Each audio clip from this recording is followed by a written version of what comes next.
একটা mic man এই শীতকালের সিজনে এমন কোনো দিন নেই যেদিন সে ওয়াজ শোনে না।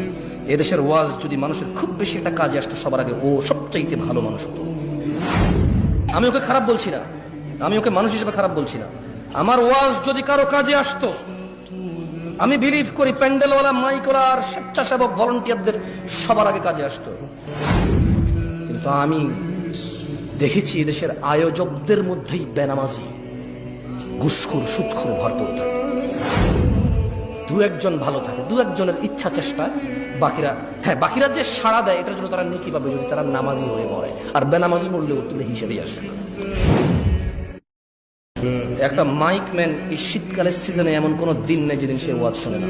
এদেশের ওয়াজ যদি মানুষের খুব বেশি একটা কাজে আসতো, সবার আগে ও সবচাইতে ভালো মানুষ হতো। আমি ওকে খারাপ বলছি না, আমি ওকে মানুষ হিসেবে খারাপ বলছি না। আমার ওয়াজ যদি কারো কাজে আসতো, আমি বিলিভ করি প্যান্ডেলওয়ালা, মাইকওয়ালা আর স্বেচ্ছাসেবক ভলান্টিয়ারদের সবার আগে কাজে আসতো। কিন্তু আমি দেখেছি এদেশের আয়োজকদের মধ্যেই বেনামাজি, ঘুষখোর, সুদখোর ভরপুর থাকে। দু একজন ভালো থাকে, দু একজনের ইচ্ছা চেষ্টা, বাকিরা যে সাড়া দেয় এটার জন্য তারা নেকি পাবে যদি তারা নামাজি হয়ে মরে, আর বেনামাজি মরলেও তুলে হিসেবেই আসে না।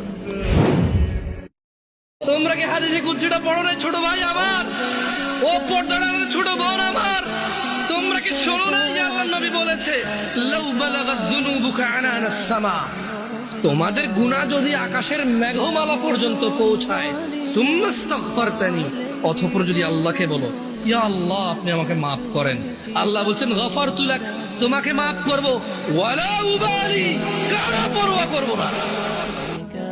يا مرحبا